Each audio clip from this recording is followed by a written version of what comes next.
안녕하세요, 여러분. 원봉중학교 1학년 사회 정미연 선생님입니다.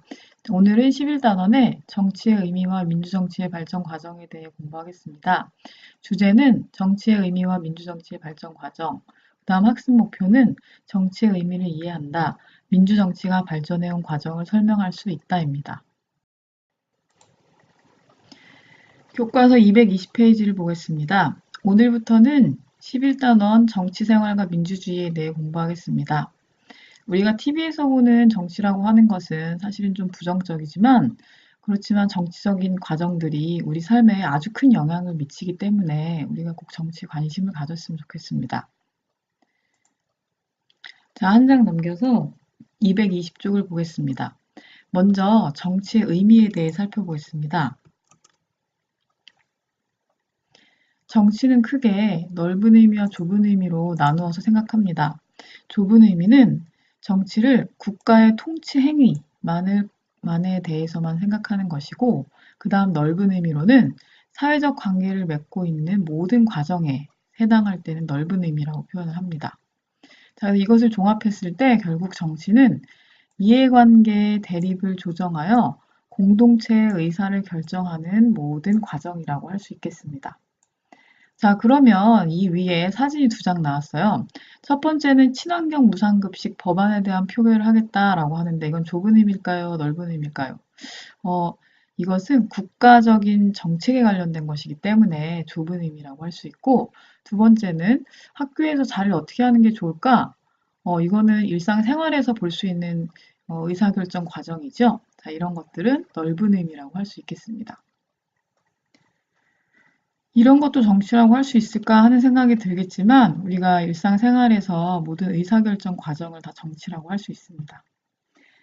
그 다음으로 221페이지를 살펴보겠습니다. 여기 정치의 기능에 대한 설명이 나왔습니다. 정치는 공동체의 기본적인 운영 원칙을 결정해 줍니다. 예를 들어 법이나 규칙 같은 것입니다. 자, 두 번째로는 사회 문제 해결책을 마련해 줍니다. 그래서 여러 사회 문제에 대한 정책이나 대안 같은 것들을 마련해 줍니다. 그리고 다양한 이해관계를 합리적으로 조절하는 과정을 거칠 수 있습니다.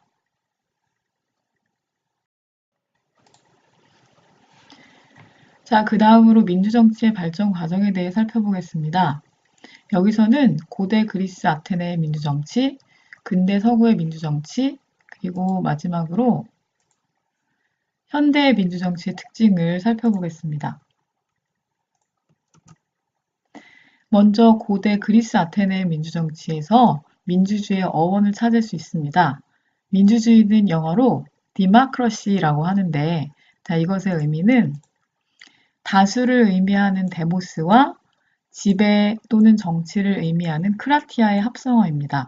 그래서 민주주의는 다수의 지배라는 뜻을 가지고 있습니다. 아테네에서는 모든 시민이 다 민회라고 하는 그러한 정치 과정에 참여를 해서 여러 가지 문제들을 함께 결정을 했습니다. 그래서 아테네 민주정치의 가장 큰 특징은 모든 시민이 직접 참여해서 공동체의 문제를 결정했다고 하는 것입니다. 그래서 모든 시민은 누구나 다 한 번씩은 대표자가 되어 볼 수 있었습니다. 이것을 직접 민주정치라고 합니다. 자, 그렇지만 여기 한계가 있었습니다. 이 당시에 시민이라고 하는 것은 성인 남자만 시민이라고 했기 때문에 여성, 노예, 외국인은 정치에 참여할 수 없었습니다. 그래서 또 다른 특징으로 제한적 민주정치라는 한계를 가지고 있었습니다. 자, 그 다음으로 223페이지에 근대 서구의 민주정치에 대해 살펴보겠습니다. 자, 이때는 시민혁명이라는 중요한 사건이 일어나서 영국, 미국, 프랑스에서 많은 변화가 있었는데, 자, 먼저 영국에서는 왕의 권한을 제한하고 의회와 국민의 권한이 강화되는 명예혁명이 일어났고, 여기서 권리장전이라는 문서가 공포되었습니다. 영국의 식민지였던 미국은 독립혁명을 발생시키고 독립선언서를 통해서 영국으로부터 독립하였습니다. 프랑스는 왕 귀족 성직자들의 특권에 반발해서 많은 시민들이 이제 혁명을 일으켜서 인권 선언을 발표하였습니다.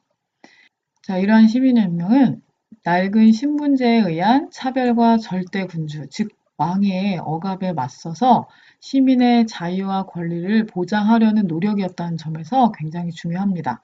결국 시민의 자유와 평등에 입각한 근대 사회를 이룩할 수 있게 되었습니다. 자, 우리가 지금 겪고 있는 촛불혁명처럼 민주주의라고 하는 것은 많은 사람들의 피와 땀에 의해서 만들어졌다는 것을 우리가 역사적으로도 알 수 있겠습니다. 자, 근데 여기서도 좀 한계가 있었습니다. 여기서 참여한 시민이라는 것은 어, 노동자나 농민, 그다음 여성들은 참여할 수 없었던 한계가 있었던 것입니다. 그래서 19세기 영국에서는 노동자들이 참정권, 즉 정치에 참여할 수 있는 권리를 확대하는 차티스트 운동이라는 것을 전개하기도 하였습니다. 자, 그 다음으로 224페이지 현대민주주의 정치의 특징에 대해 살펴보겠습니다.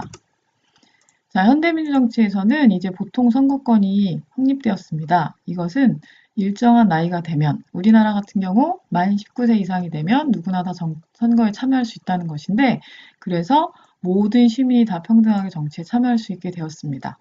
자, 그런데 선거에 참여하는 방식에 있어서 현대는 영토가 넓고 인구가 많고 사회가 복잡하다 보니까 모든 사람이 다 대표자가 되기 힘들어서 잘할 만한 사람을 선출해서 그 사람에게 국정을 담당하게 하는 간접적인 간접민주 정치를 기본으로 하고 있습니다. 자, 그렇지만 우리가 뽑은 대표자가 항상 잘하는 것은 아니기 때문에 문제가 발생할 수 있겠죠? 그래서 시민이 직접 국가의 중요한 사항을 결정하기도 합니다. 자, 이 간접민주정치와 직접민주정치 두 가지가 혼합되어 있다라고 해서 오늘과 같은 현대민주정치를 혼합민주정치라고 얘기합니다. 자, 그리고 또 하나의 중요한 측면으로는 요즘에 정보통신 기술이 발달했기 때문에 새로운 정치 형태인 전자민주주의가 발달하고 있습니다. 자, 여러 가지 정보들이 인터넷으로 제공되고, 자, 그리고 투표를 할 때도 전자투표 제도가 도입돼서 이용되기도 합니다. 자, 또한 SNS를 이용해서 많은 시민들은 자신의 정치적인 의사를 표출하기도 합니다. 자, 그럼 마지막으로 민주정치의 발전을 위한 해결 과제에 대해 살펴보겠습니다. 가장 중요한 것은 정치적 무관심을 극복해야 한다는 것이고, 그리고 갈등과 대립을 원만히 해결해서 사회통합을 일으켜야 하며, 사회적 약자와 소수자의 권리를 보장하기 위해서 노력해야 한다는 것입니다. 자, 마지막으로 오늘의 퀴즈를 내도록 하겠습니다. 자, 아까 시민혁명에 대해서도 공부했는데, 우리나라에서 1960년에 4.19 혁명이 일어났습니다. 자, 이 4.19 혁명은 어떤 대통령의 독재 항거에서 우리나라 시민들이 시민혁명을 일으킨 사건입니다. 자, 이때 독재를 일으킨 이 대통령의 이름은 무엇일까요? 자, 지금까지 정치의 의미와 민주정치의 발전 과정에 대해서 공부했습니다.